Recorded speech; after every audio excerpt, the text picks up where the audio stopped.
My partner of 15 years systematically dismantled my self-worth and our joint business, planning a secret life and a legal coup. I discovered their betrayal by accident, and instead of a fight, I decided to let the facts speak for themselves, using the ancient wisdom of Sun Tzu to guide my strategy. Honestly, I'm still not sure I should be telling this story. It's not that it's some big secret or anything, it's more that telling it makes me feel like I'm back in that room, you know. That stupid, beige room with the flickering fluorescent light, and the smell of stale coffee and desperation.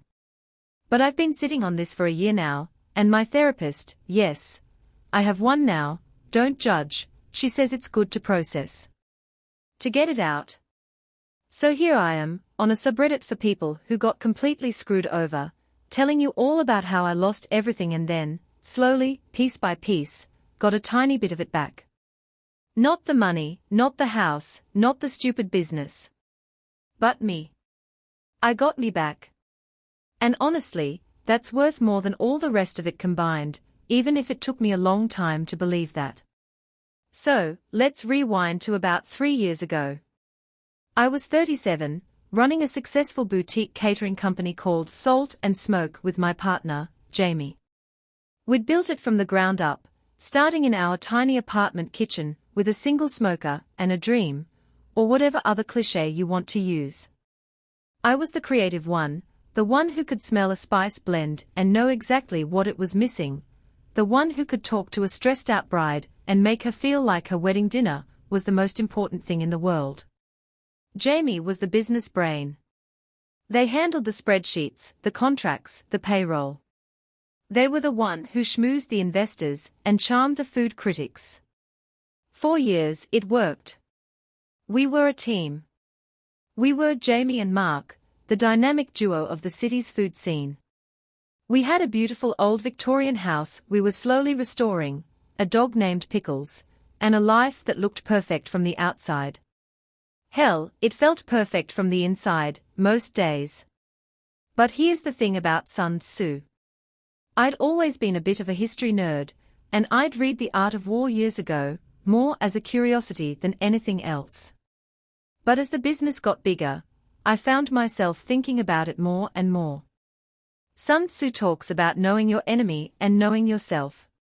He says, if you know the enemy and know yourself, you need not fear the result of 100 battles. And I thought I knew Jamie. I thought I knew myself. I was the artist, they were the strategist. We were complementary. But I was starting to see the cracks. Jamie would take credit for my recipes in meetings with investors. They'd dismiss my suggestions about menu changes as sentimental or not cost-effective. They'd schedule important meetings without telling me, and then present decisions as a fait accompli. It was subtle at first, like a slow drip of water on a stone. But Sun Tzu also warns, the supreme art of war is to subdue the enemy without fighting. And Jamie was a master of that. They were subduing me, making me feel small and incompetent, without ever raising their voice. They were using my own love for the business, my own desire to be a good partner, as a weapon against me. I was so busy trying to be the supportive, easygoing partner that I didn't see the siege being laid around me. The betrayal didn't happen all at once. It was a series of small cuts. I'd find notes in Jamie's handwriting with figures that didn't match what we'd discussed. They'd hire staff without consulting me, people who reported directly to them.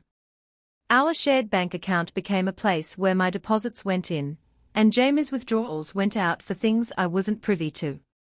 Business expenses, they'd say, with a dismissive wave of their hand. And I let it happen. I was so tired, you know. Working 18-hour days, managing a kitchen, dealing with difficult clients. It was easier to just let Jamie handle the business stuff. That was my biggest mistake.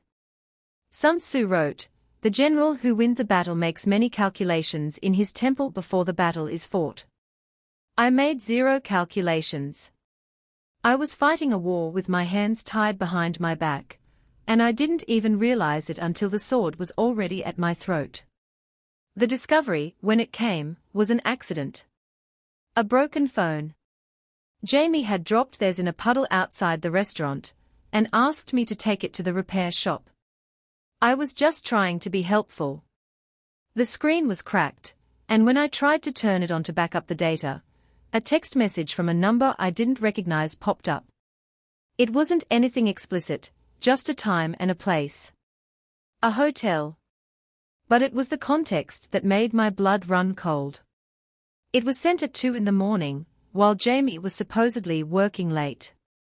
And the name attached to the contact wasn't a vendor or a client. It was just a name. Alex. I felt this cold, hard knot form in my stomach. I didn't say anything. I didn't confront them. Not then. Instead, I did something I'd never done before. I started to watch. I paid attention. I looked at the bank statements, the credit card bills, the phone records. It was like putting on a pair of glasses I didn't know I needed. All those small inconsistencies, the missed calls, the late nights, the sudden interest in corporate retreats, they all started to form a clear, terrifying picture. I wasn't just being taken for granted. I was being systematically replaced. I was a liability to be disposed of, a loose end. It was the final piece of the puzzle that made everything else click into place. That's when I knew I had to stop being the artist and start being the strategist. And I had a very, very old book to help me. So, I finally confronted them. It wasn't a big, dramatic scene with tears and screaming. Honestly, I wish it had been. At least then it would have felt real. No, it was a Tuesday night, and Jamie had just come home from a networking dinner, smelling like expensive perfume that definitely wasn't mine. They were loosening their tie, looking at me with that bland, patronizing smile they'd perfected, and I just said it. Plain and simple. Who is Alex? The smile didn't even falter. That was the scariest part. It was like I'd asked about the weather.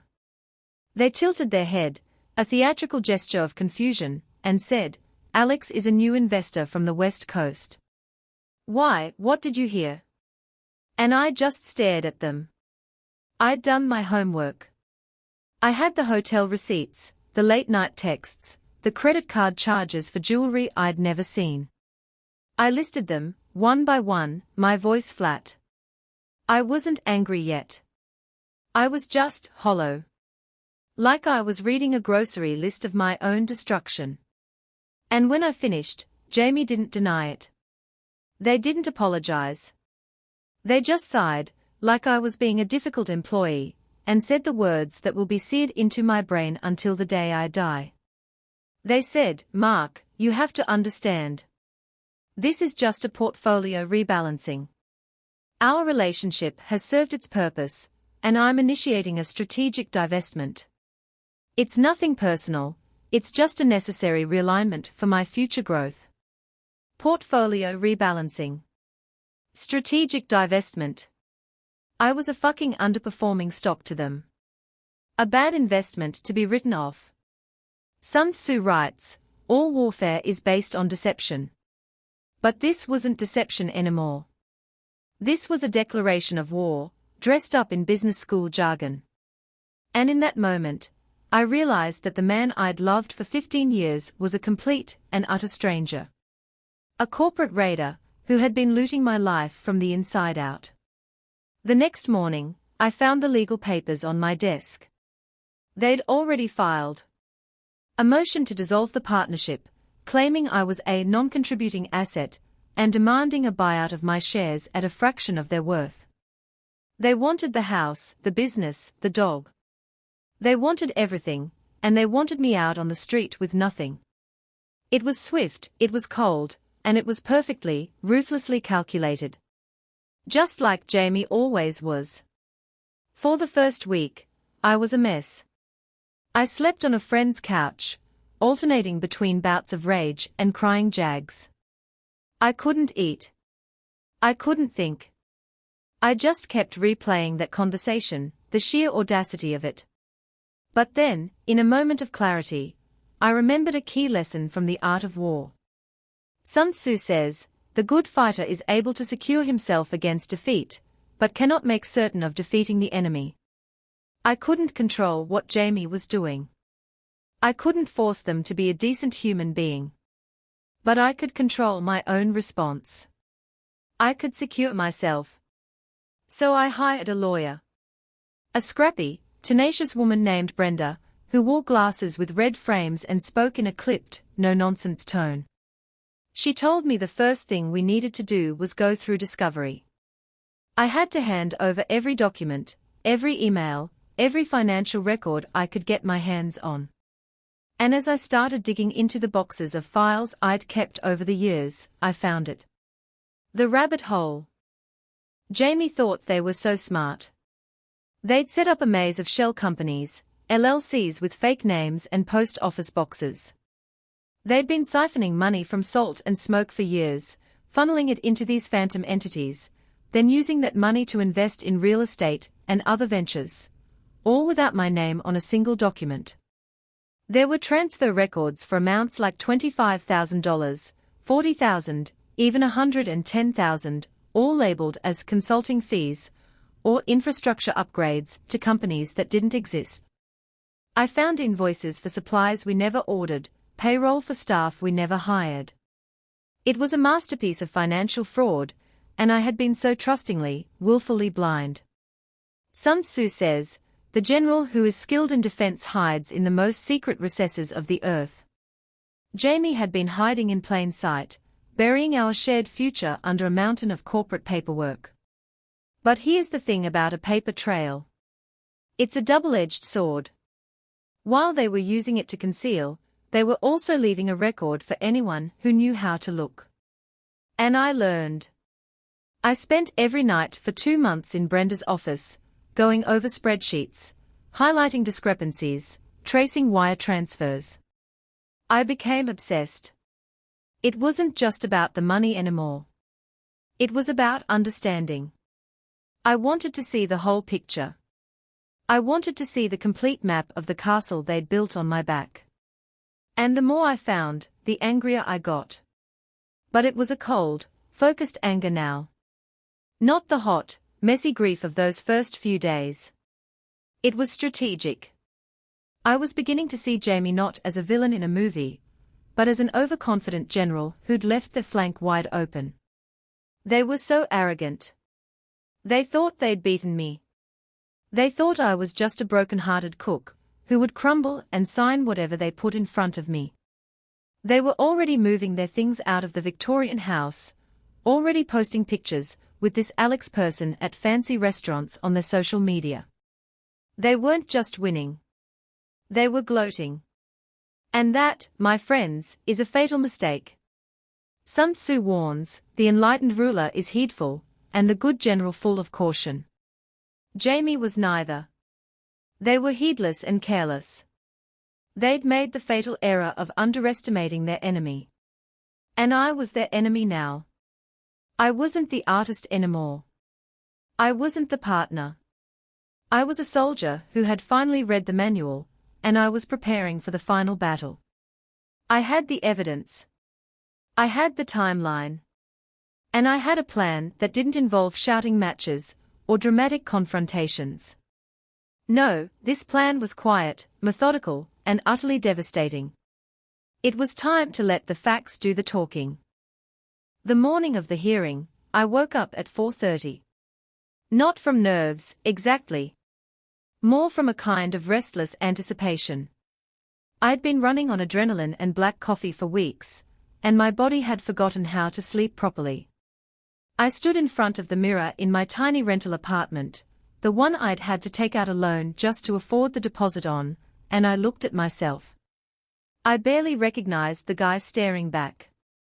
There were dark circles under my eyes, my face was thinner, and I'd started to go grey at the temples. I looked like a man who'd been through a war. Because I had. But I also looked like a man who was ready for one last battle. I put on my suit, the one I'd bought for Jamie's 40th birthday party, and I smoothed down my hair. Sun Tzu says, appear weak when you are strong, and strong when you are weak. I intended to appear very, very weak. I wanted Jamie to walk into that courtroom and see the same broken, defeated Mark they'd been expecting. They needed to think they'd already won. That was the trap. Brenda picked me up in her battered Honda Civic. She was already in full battle mode, her red glasses perched on her nose, a giant coffee cup in one hand and a leather briefcase overflowing with documents in the other. You have the binder, she asked, not even looking at me. I patted the thick, three-ring binder on my lap. It was my masterpiece. Every bank statement, every transfer, every fake invoice, every email. I'd organized it chronologically, with color-coded tabs and a summary sheet at the front. It was the kind of meticulous work Jamie would have appreciated if it hadn't been designed to destroy them. I have it, I said. My voice was steady. I surprised myself. Brenda glanced over at me, a hint of approval in her eyes. Good. Let's go ruin someone's day. The courthouse was a brutalist concrete building downtown. It was cold and impersonal, which felt appropriate. This wasn't a place for emotions. This was a place for facts. We walked through the metal detectors, past the security guards who looked bored out of their minds, and into a small hearing room on the third floor. The room was just as beige and soul-crushing as I'd imagined. Fluorescent lights buzzed overhead. The air smelled like old paper and floor wax. Jamie was already there, sitting at the petitioner's table with their lawyer, a slick-haired man in an expensive suit who looked like he'd just stepped off a yacht. Jamie looked amazing, of course. They always did. They were wearing a crisp navy suit, their hair perfectly styled, their smile just the right amount of confident. They didn't look at me when I walked in. They were too busy whispering to their lawyer, probably finalizing the details of my complete and utter humiliation. I took my seat, placed the binder in front of me, and waited. The judge was an older woman with tired eyes and a no-nonsense demeanor. She introduced herself as Judge Patterson and immediately started reviewing the case. Jamie's lawyer, a man named Sterling, launched into a smooth, rehearsed opening statement. He painted a picture of me as a deadweight, a dreamer who couldn't handle the business side of things, a liability that Jamie had nobly carried for years. He talked about irreconcilable differences in business philosophy and the need for a clean break. It was all very polished, very corporate. And it was all a lie. But the judge listened politely, nodding along. Then it was Brenda's turn. She stood up, adjusted her glasses and said, "Your Honor, we have a different characterization of events. My client was not a liability. He was the creative engine of the business, and the evidence will show that his partner systematically concealed assets and committed fraud to push him out." Sterling scoffed. "Your Honor, this is baseless. A desperate attempt to delay the inevitable." Then the judge looked at me. "Mr. Holloway," she said. "You have the floor." I stood up, and for a second, I felt my legs shake. But I breathed in, counted to 3, and remembered Sun Tzu. The victorious strategist only seeks battle after the victory has been won. I had already won this battle. All I had to do was show them. I walked over to the judge's bench, holding the binder. "Your Honor," I said, my voice clear and calm, "I'd like to present a summary of evidence. It's all in this binder. I won't take up too much of your time. I just want to read a few key points." I opened the binder to the first tab. On March 15, 2 years ago, there was a wire transfer of $75,000 from the Salt and Smoke operating account to an entity called Oak Grove Holdings. Oak Grove Holdings was registered to a P.O. box in Delaware. The listed managing director was a lawyer, and the beneficial owner was my partner, Jamie Collins. Jamie's face went pale. I saw their hands grip the edge of the table. Sterling stood up, sputtering. Objection, Your Honor. This is irrelevant. Judge Patterson held up a hand. Let him continue. I turned a page. On June 22, there's an invoice for commercial kitchen equipment totaling $42,000. The invoice is from a company called Precision Supplies. Precision Supplies doesn't exist. I called the number on the invoice. It's a pizza parlor in New Jersey. I paused. On November 10, a transfer of $98,000 to a real estate holding company. That company purchased a condominium in Florida. My name is on none of the paperwork. I never knew about this property. I kept going, page after page, date after date. Each piece of evidence was a nail in Jamie's coffin. I didn't raise my voice. I didn't accuse. I just read the facts, cold and clinical, just like they'd taught me. When I was done, the room was silent. Jamie was staring at the table, their face ashen. Sterling was frantically whispering to them, trying to salvage the situation. But there was no salvaging this. The judge looked at Jamie. Mr. Collins, she said, her voice ice cold. Do you have an explanation for any of this? Jamie opened their mouth, but nothing came out. For the first time in 15 years, I watched them completely speechless. And in that moment, I felt nothing. No triumph, no glee. Just a profound, bone-deep exhaustion. The judge turned to her clerk. I am ordering a full forensic audit of all accounts. All decisions regarding the dissolution of this partnership are stayed pending the results. I am also referring this matter to the District Attorney's Office for potential fraud charges. She banged her gavel. Next case. I walked out of that room with Brenda by my side. Jamie was still sitting at the table, their world crumbling around them. I didn't look back. I didn't need to. Sun Tzu said, the supreme art of war is to subdue the enemy without fighting. I hadn't raised a single fist. I hadn't yelled. I had simply handed the truth to someone else and let gravity do the rest. And as I stepped out into the cold, grey light of the afternoon, I realized that the victory felt hollow. It was necessary, yes. It was justice, sure. But it wasn't happiness. It wasn't peace. It was just a resolution. A closing of one very ugly chapter. The real battle, I was beginning to understand, was still ahead of me. The battle to figure out who the hell I was without Jamie, without Salt and Smoke, without the life I'd spent half my adulthood building. And I had no idea where to even begin. The forensic audit took 7 months. 7 months of waiting, of second-guessing, of waking up in cold sweats wondering if I'd missed something, if Jamie had some hidden ace up their sleeve that would turn the whole thing around.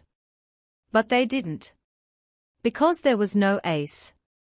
There was just a mountain of evidence, and the auditors climbed that mountain with the grim determination of people who really, really love spreadsheets. I got updates from Brenda every few weeks. The numbers were staggering. Over the course of 5 years, Jamie had siphoned off nearly $800,000 from the business. They'd used it to buy property, to finance their new life with Alex, to build a safety net that was supposed to catch them when they finally cut me loose. And they'd done it all while I was working 18-hour days, perfecting a truffle oil glaze and smiling at catered weddings. When the final report came out, Jamie's world imploded. The district attorney filed charges. Fraud, embezzlement, falsifying business records. I read about it in the local paper, sitting in my kitchen with a bowl of cold cereal. The headline said, "Local business partner faces fraud charges," and there was a picture of Jamie being escorted out of the courthouse, their face a mask of shock and disbelief. It should have felt amazing. It should have been the moment I'd been dreaming about, the moment of pure, sweet vindication. But all I felt was tired. And a little bit sad. Sun Tzu wrote, "To win 100 victories in 100 battles is not the acme of skill. To subdue the enemy without fighting is the acme of skill. But I had fought. I had fought hard, even if I hadn't raised my fists. And winning felt less like a triumph and more like waking up from a nightmare to find out the nightmare was actually your real life, and you just had to figure out how to live in it now. Jamie eventually pled guilty to a lesser charge. They got probation, a hefty fine, and the complete destruction of their reputation. The business, Salt and Smoke, was essentially worthless by then. The brand was tainted, the investors had fled, and all the top talent had jumped ship. I sold what was left to a competitor for a fraction of its value. It was enough to pay off my debts and put a down payment on a small apartment, but not much more.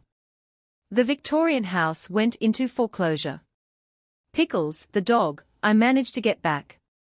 That was one small victory I held on to. He was a good dog, and he didn't care about spreadsheets, or fraud or any of the other garbage that had consumed my life. He just wanted his walk and his belly rubs, and that was a kind of sanity I desperately needed. For the first few months after everything was settled, I didn't know what to do with myself. I'd spent so many years defined by the business, by my relationship with Jamie, by the constant pressure to perform and produce and be the perfect partner. Without all of that, I felt like a ghost haunting my own life. I took a job at a small deli, just to have something to do. It was humiliating at first. I'd been a successful entrepreneur, a respected figure in the local food scene, and now I was slinging pastrami sandwiches and wiping down counters. But there was something freeing about it too. No spreadsheets. No investors. No shady contracts. Just me, a knife, and a mountain of rye bread. I learned to make a mean Reuben. It was simple, honest work, and it kept my hands busy while my head sorted itself out. I started reading Sun Tzu again, but differently this time. Before, I'd been using it as a war manual, a guide to defeating my enemy. Now, I was starting to see it differently. Sun Tzu talks a lot about knowing yourself. He says, know your enemy and know yourself, and you can fight 100 battles without disaster. But what happens after the battles are over? What happens when the war is won and you have to live in the peace you fought for? I didn't know. I'd been so focused on taking down Jamie that I'd never really thought about what I'd do with myself once they were gone. I'd built my entire identity around being the victim, the wronged party, the one who'd been screwed over. It was a comfortable role, in a weird way. It gave me a purpose. It justified my anger. But once Jamie was gone, once the courts had ruled and the dust had settled, I didn't have that purpose anymore. I was just Mark. And I had no idea who that was. That's when I started to change. Slowly, almost without realizing it. I stopped checking Jamie's social media. I stopped wondering what they were doing, who they were with, whether they were happy or miserable. I stopped fantasizing about running into them in public and delivering some cutting, devastating remark that would leave them speechless. Because I realized that all of that was just me keeping them alive in my head. As long as I was obsessed with them, they still had power over me. Sun Tzu writes, the wise warrior avoids the battle. So I stopped fighting. Not just Jamie, but all the bitterness, all the resentment, all the what ifs and should haves. I let it go. And it was the hardest thing I've ever done. There were days when I failed. Days when I'd be walking Pickles in the park and I'd see a couple laughing together, or a person in a nice suit talking loudly on their phone, and I'd feel that old familiar rage bubbling up. I'd want to scream at them, to tell them that it was all a lie, that love was just a transaction, that the person you trusted most in the world could turn around and destroy you without a second thought. But I didn't scream. I just kept walking. I'd breathe in, count to 10, and remind myself that those people weren't Jamie. The world wasn't out to get me. I'd just had a run of really, really bad luck. Or maybe I'd made a series of terrible choices. Either way, it was in the past. And I was done living there. The real turning point came about a year after the hearing. I was at the deli, wrapping up a sandwich for a customer, when this woman walked in. She was tall, with curly brown hair and a kind face. She ordered a turkey and Swiss on wheat, and while I was making it, she asked if I knew anything about the local food scene. She was new in town, she said, and she was looking for good places to eat. I found myself telling her about this little hole-in-the-wall Vietnamese place 3 blocks over, and this bakery that did amazing sourdough, and a taco truck that parked by the library on weekends. She was listening, really listening, and she was smiling. And I realized I was smiling too. For the first time in a long time, I was just talking to someone without an agenda, without a strategy, without a hidden motive. I was just me. Her name was Elena. We started talking more. She'd come into the deli a few times a week, and eventually I got up the nerve to ask her out for coffee. It wasn't a big deal. Just coffee. But it felt huge. It felt like I was stepping off a cliff. And you know what? It was fine. It was more than fine. It was good. Elena was smart and funny, and she had absolutely no connection to my old life. She didn't know about Jamie, didn't know about the business, didn't know about the fraud or the hearing or any of it. She just knew me, the guy who made her a mean sandwich, and knew where to find the best pho in the city. And for the first time in years, that felt like enough. I wasn't salt and smoke. I wasn't Jamie's partner. I wasn't the victim of a corporate betrayal. I was just Mark. And I was still standing. Looking back, I realized that the true victory wasn't the forensic audit or the legal ruling. It wasn't watching Jamie's face crumble in that courtroom. The true victory was walking away from all of it. It was choosing to be happy, not because I'd gotten revenge, but because I'd decided that I deserved better than to spend the rest of my life marinating in bitterness. Sun Tzu says, "The greatest victory is that which requires no battle." And I think I finally understand what that means. The greatest victory isn't defeating your enemy. It's making your enemy irrelevant. It's building a life so full, so rich, so completely your own, that the people who hurt you don't even register in your peripheral vision anymore. It took me a long time to get there. I stumbled. I fell. I spent way too many nights staring at the ceiling, replaying old arguments, wondering what I could have done differently. But eventually, I got up. And I kept going. So here's the thing. If you're reading this and you're in the middle of your own nightmare, your own betrayal, your own war, I'm not going to tell you it gets better. Because it might not. Some people never recover.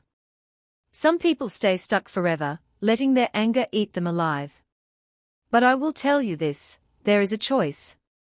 And it's the hardest choice you'll ever make. You can let the person who hurt you define the rest of your life, or you can decide that they don't get that power. They don't get to be the main character in your story anymore.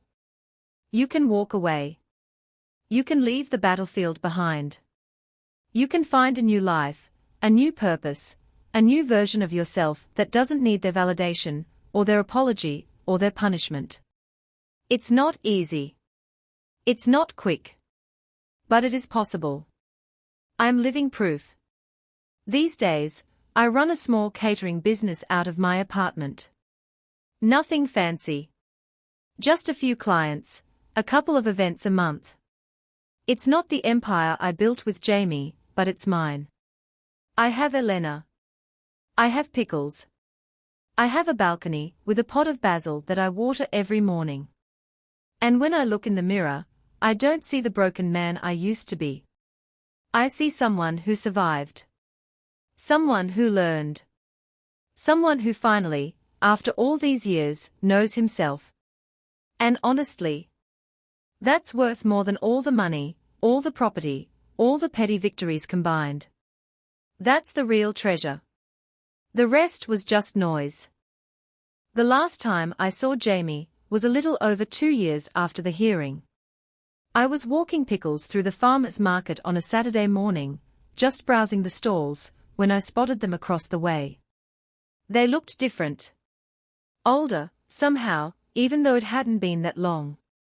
Their hair was thinner, their face was puffy, and they had this hunted look in their eyes that I'd never seen before. They were standing alone, holding a reusable shopping bag, staring at a display of organic honey like it held the secrets to the universe. For a second, my heart did that old familiar lurch. The adrenaline spike, the rush of anger, the thousand things I wanted to say. I felt my grip tighten on Pickle's leash. But then I took a breath. I counted to 5. And I kept walking. Sun Tzu writes, "The art of war teaches us to rely not on the likelihood of the enemy's not coming, but on our own readiness to receive him." I'd spent years being ready for Jamie. Ready for the betrayal, ready for the battle, ready for the final confrontation. But I wasn't ready for this. I wasn't ready for how ordinary they looked. How small. How utterly unremarkable. The person who had once seemed so powerful, so untouchable, so capable of crushing my entire world with a single sentence, they were just a person. A tired, lonely-looking person standing in a farmer's market, trying to figure out which honey to buy. And in that moment, I realized that I didn't hate them anymore. I didn't love them either. I didn't feel anything at all. And that, more than any legal victory, was the real closure. I think that's the part they don't tell you about revenge stories. Everyone wants the dramatic ending, the final scene where the villain gets their comeuppance, and the hero rides off into the sunset. But that's not how it works. There is no sunset. There's just the next day, and the day after that, and the slow, grinding work of building a life that doesn't revolve around the person who hurt you. And that work isn't glamorous. It's not a montage set to inspirational music. It's waking up at 6 in the morning and making coffee, and going to a job that doesn't fulfill you. It's trying to make friends as an adult, which is somehow harder than anything else I've ever done. It's learning to be alone with your thoughts without spiraling. It's looking in the mirror and seeing not just the scars, but the space around them. The parts of you that are still whole. I started cooking again. Not for work, not for a client, just for myself. I'd go to the farmer's market every Saturday, and pick out whatever looked good that week: heirloom tomatoes, fresh basil, a weird squash I'd never tried before. I'd come home and experiment, making things up as I went along. Some of it was terrible. I made a soup once that was so salty it was practically inedible. I burned a batch of cookies so badly I had to open all the windows to air out the smoke. But some of it was good. Really good. I made a roasted chicken with lemon and thyme that was so perfect I actually teared up a little. I made a pasta sauce from scratch that tasted like summer. And every time something turned out well, I felt this small spark of joy. Not the big, dramatic joy of victory or revenge, just a quiet, steady satisfaction that I'd made something good. That I could still create. That Jamie hadn't taken that away from me. Elena was a big part of that. She never pushed me to talk about the past, but she never avoided it either. She'd ask questions when I seemed like I needed to talk, and she'd listen without judgment. She told me once that she admired me for surviving. Not for winning the legal battle, or for getting revenge, but for just staying. For not giving up. For showing up to the deli every day, and making sandwiches, and walking my dog and trying, over and over, to be okay. She said it like it was a big deal, and I guess it was. I'd never thought of it that way. I'd always thought of survival as something passive, something that just happened to you. But Elena made me see that it was active. It was a choice I made every single day. And I kept making it. The funny thing is, I still think about Sun Tzu. Not in the way I used to, not as a manual for warfare, but as a kind of meditation. He talks about the importance of adaptability, of changing your strategy when the situation changes. And I think that's what I did. I changed my strategy. I stopped fighting a war that was already over and started focusing on building a peace that was worth living in. I stopped seeing the world as a battlefield and started seeing it as a place where I could just be. I stopped trying to be the hero of a story and started trying to be a person. A messy, imperfect, sometimes sad but mostly okay person. I still have bad days. Days when I wake up and the old memories hit me like a freight train. Days when I wonder what would have happened if I'd been smarter, tougher, less trusting. Days when I'm convinced that everyone is secretly plotting against me, and that I'm one wrong move away from losing everything all over again. But those days are fewer now. They are shorter. And when they come, I know how to handle them. I take Pickles for a long walk. I call Elena. I make something in the kitchen, something simple and comforting, like a bowl of soup or a grilled cheese sandwich. I remind myself that I've been through worse and survived. I remind myself that I am not the same person I was back then. I am stronger, wiser, and I know, deep in my bones, that I will be okay. So that's my story. It's not a happy ending, not in the traditional sense. There's no big reconciliation, no dramatic apology, no moment where Jamie realizes the error of their ways and begs for forgiveness. They are still out there, living their life, probably still making the same mistakes, still treating people like assets to be managed and divested. But I don't care about that anymore. I'm not waiting for them to change. I'm not waiting for them to validate my pain or acknowledge what they did. I've stopped waiting for anything from them. Because they don't have anything I need. I have everything I need right here, in this small apartment, with this woman I love and this ridiculous dog, and this little pot of basil on the balcony. It's not much, but it's mine. And it's enough. If there's one lesson I want you to take from all of this, it's that revenge is a dead end. It feels good in the moment, sure. It feels like justice. But it's not a foundation. You can't build a life on top of someone else's destruction. At some point, you have to stop looking back and start looking forward. You have to forgive yourself for being human, for being fooled, for not seeing the truth sooner. You have to let go of the fantasy that you can make them feel the way they made you feel. Because even if you could, it wouldn't change anything. It wouldn't undo the past. It wouldn't heal the wound. Only you can do that. And the only way to do it is to walk away. Sun Tzu wrote, "If you wait by the river long enough, the bodies of your enemies will float by." But I'm not waiting by the river anymore. I'm in the garden, planting seeds and watching them grow. And honestly, that's a much better place to be.